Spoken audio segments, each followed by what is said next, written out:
asked Mr. Gilmore during the break, I said, "All right, do you know what you're going to do?" And he said he was going to proceed with those questions.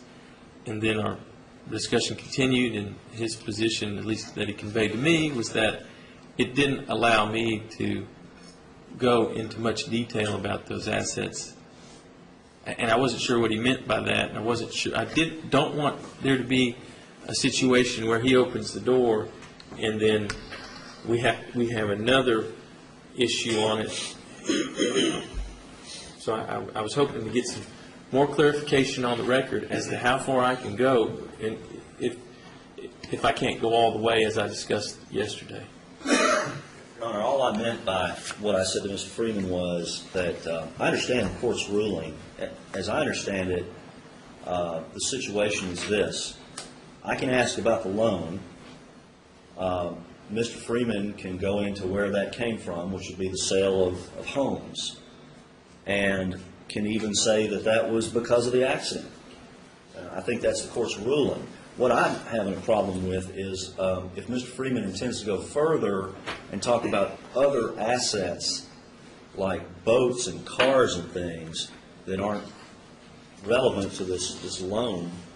Well, what I intended to convey was that Mr. Gilmore has a right to inquire about the circumstances around a loan for accounting purposes of over $200,000 to Mr. Crawford.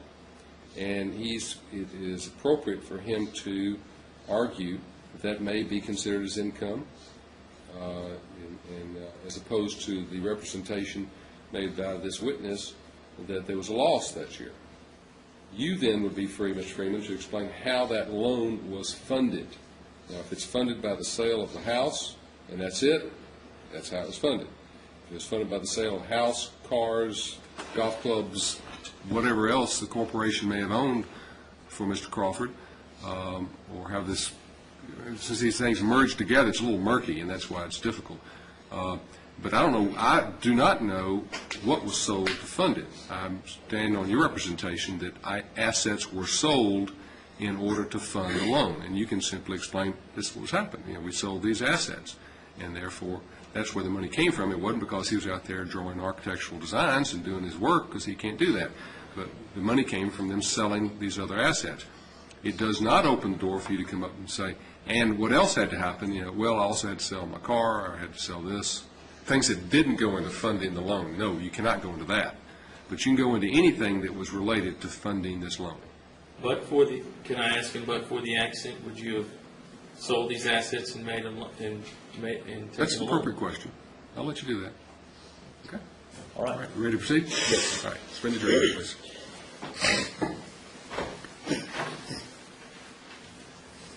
I might tell both of you when you're showing some of these documents, they're fairly small print.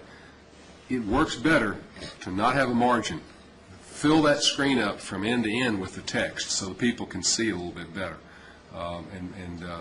You know, you all can see it a little better, in particular on the monitor. You see it much clearer on the monitor than you do on that screen. But if you want the jury to follow some of these numbers, actually sometimes it's better to blow something up, and even if you have to move the document around just to let them see what's being shown on it, it's much more comprehensible by them. Does the tele focus on the center of the black space here? Right. Or, okay. Mm-hmm. It'll autofocus whatever you're doing each time, and so I mean, it'll go all the way down to read the little imprint on a nickel of what the mint was. So.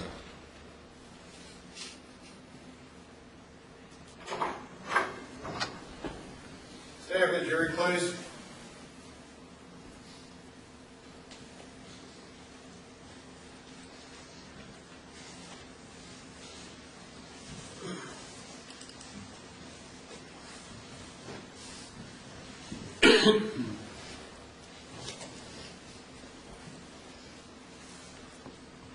Court will now come to order. Be seated, please. Or you may continue. Mr. Menzel, when we broke, I think we had established that Mr. Crawford's architectural practice is only one of several components of TRS. Is that correct? That is correct. And there are other components of the TRS business that may generate income in ways other than the architectural practice. Is that correct? Some of them could generate income, possible.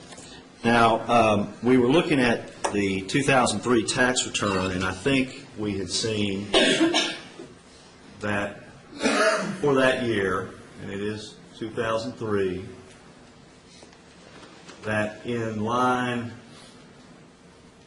21, the other income for trade or business, there was an $11,000 loss, $11,858 loss listed, correct? Correct?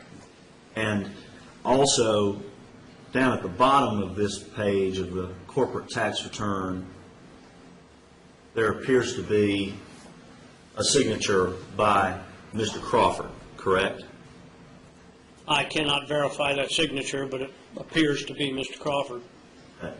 And he's signing here as the president of TRS, correct? That's correct. And that's what he is. He's the president, correct? Best of my knowledge, he is. He's also the sole shareholder, isn't he? To the best of my knowledge, he is. And then on page 4 of this 2003 return, I want you to focus on line 7, and that is entitled, if I can blow it way up, Loans to Shareholders. Is that correct? That is correct. And in column B, under that line 7, this $18,131 is at the beginning of the tax year, 2003, correct? That is correct. Okay. So at the beginning of 2003, TRS had a loans to shareholders in the amount of $18,131. That's affirmative. And Mr. Crawford is the only shareholder. Correct. Now, by the end of the tax year, TRS had loans to shareholders in the amount of $286,428. Is that correct? That's correct. And the difference between the 286 and the 18, which I've calculated to be about $267,000, is what TRS loaned to its shareholder during 2003. Is that correct? That's what those numbers should represent. Okay. And Mr. Crawford is the only shareholder of TRS. We already established that. So TRS loaned Mr. Crawford $268,000 in the year 2003. Is that correct? It would appear that it did, yes. And as the president, the sole shareholder of TRS, the only person who could ever enforce that loan would be Mr. Crawford himself. Is that correct? Would you explain and enforce that loan, please? Well, there's nobody else that runs TRS except for Mr. Crawford himself, is there?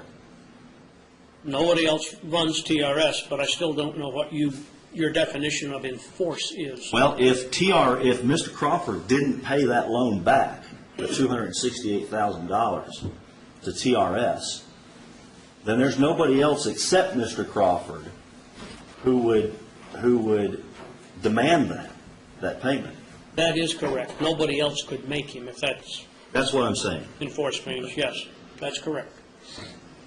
So even though Mr. Crawford's tax return showed, and by the way, if the company had $268,000 and those were made not as loans but as a distribution, then that would show up on Mr. Crawford's K-1, would it not?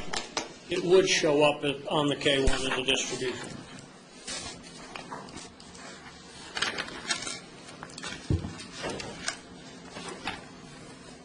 And looking at the K-1 here for 2003,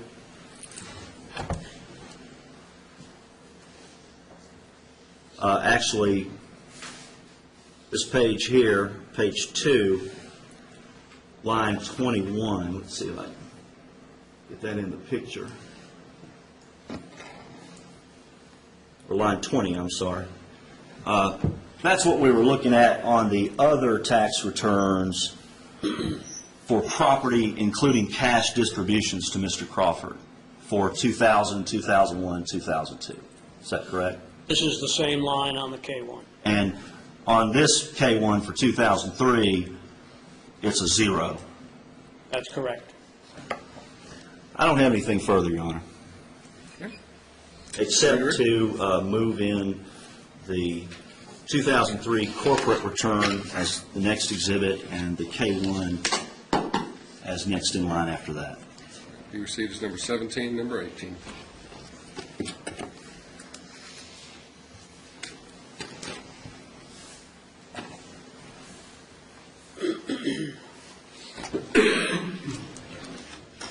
Redirect. Thank you, Your Honor. Has Mr. Gilmore, through any of his questions, through cross-examination, changed any of your opinions as it relates to the income loss Mr. Crawford suffered as a result of his architectural business? My opinion has not changed at all.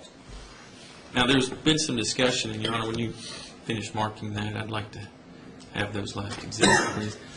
Would you like to, or you want the witness to have them? Well, he can hand it to the witness first. Thank you, Your Honor. Now, I want to go back to something that you discussed earlier in your direct testimony, and that was there has been a combination of different activities within TRS. You remember talking about that? I do. Okay. And Mr. Gilmore has just brought up this idea of the sale of assets. And was that something that was incorporated into TRS? There were assets that were sold that were under the TRS umbrella that had nothing to do with the architectural practice. I had referred to them earlier, and I believe I said I didn't think they belonged here at all. Do you know, through reviewing documents there or any documents you've had a chance to review or discussions with Mr. Crawford, what is being talked about when we talk about the sale of these assets? I have had discussions. I have not done an in-depth analysis, but as I recall, there was a primary residence that was sold. There was a secondary retirement residence that was sold. And there was the acquisition of a replacement primary residence. But the sale of the primary and secondary